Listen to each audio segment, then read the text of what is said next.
بسم الله الرحمن الرحيم isu noqod wanaagsan ku soo dhawaada casharkeena afraad ee chapterka electricity waxaan hore u soo qaadanay saddex cashar oo kala ahaa simple circuit types of circuits iyo current waxaanuna maanta mowduucaynan ku daraasayn doonaa haddii Allah awood la idmo voltage.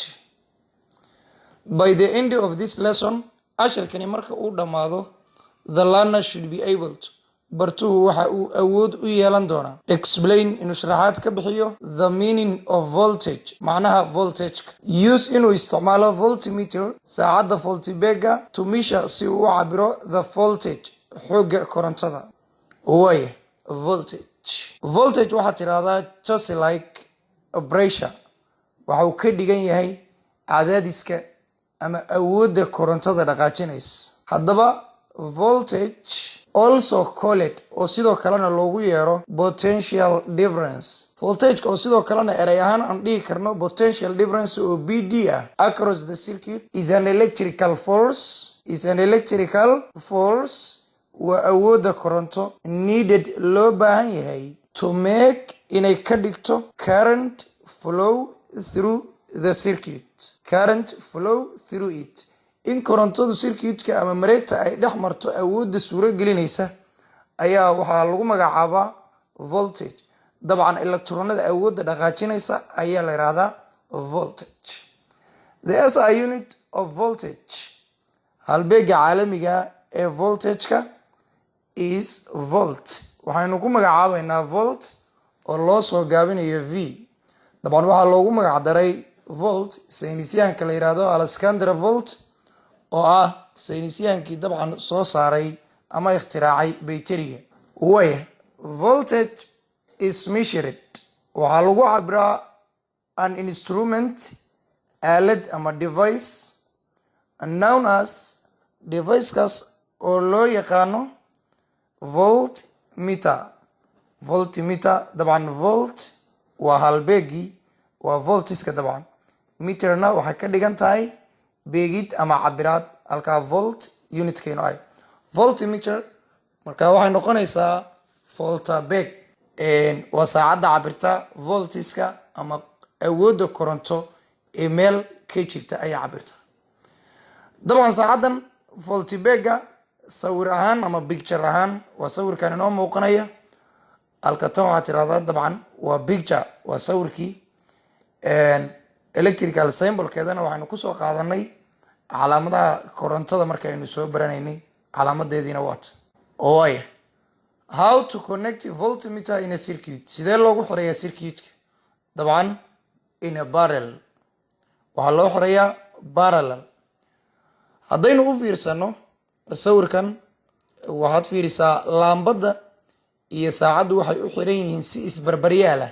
parallel ayaan leenahay in symbols haddaynu u bedelno calaamad ahaan saacadii watan laambadiina wataa so waxaan leenahay the voltmeter is in a parallel with a lamp laambada ayuu parallel leeyahay waayo marka voltmeter has a high resistance waxa uu leeyahay resistancegiisa ayaa sareeya and can cause waxa uuna sababi karayaa the current qulqulka korontada to stop awoodda korontada itaalka korontada ayuu wuxuu ku sababi karayaa in ay istaagto sidaa daraaddeed waxaa loo xiraa parallel. Question su'aal dabcan su'aashan waxay ku leedahay which diagram is correct sawiradan soo socda keebaa sax justify your answer. Okay, diagram 1 waxaan haysanaa laambad iyo voltmeter sidan ay u xiran yihiin bayterigaas dabku ka imaanaya dabcan sawirka labaad waxaan haysanaa laba laambadood waa laambada koowaad iyo tan labaad voltmeter iyo ammeter then sawirka saddexaad waxaanu haysanaa laba laambadood ammeter iyo voltmeter haddaba sawirka koowaad waxaad tiraahdaa wrong waa khaldan yahay crossina ka saar sawirka labaadna waa khaldan yahay isaguna laakiin kan saddexaad tick saar waa saxan yahay ammeterka iyo voltmeterkuba way saxan yihiin sababta kan koowaad aynu u khaladnay haddaanu dib ugu noqono waxa uu iminka u xiran yahay qaabka la yiraahdo series series ayuu u xiran yahay. dabcan voltmeterkana series looma xiro, sida daraadeed connectionkaasi waa khalad. sawirka labaad haddaynu fiirsano, ammeterka ama saacadda qulqulka korontada cabirta hadeer waxay u xiran tahay parallel. dabcan ammeterkana waa ka mamnuuc in parallel loo xiro, sidaa daraadeed ayaynu cross u saarno. haddii ammeterka parallel loo xiro waxaa dhacaya, dabcan laambadu hadda waa dansan tahay, qulqulka korontadu waa uu ka wareegaya.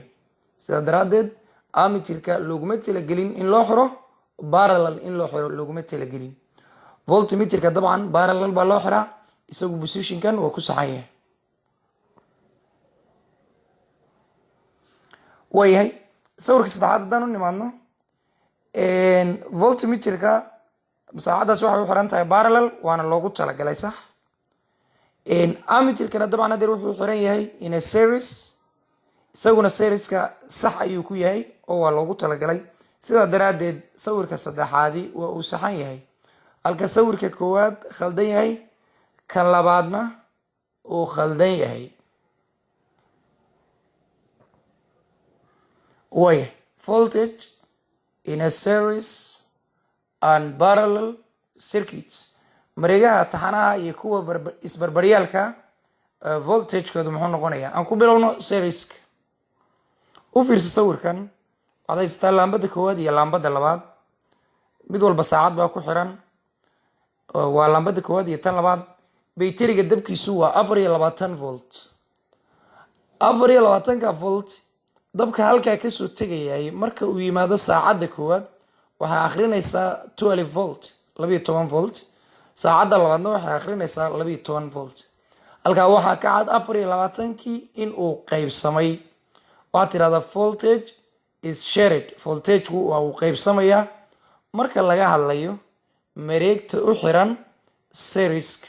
voltage is shared. okay, aanu nimaadno parallelka.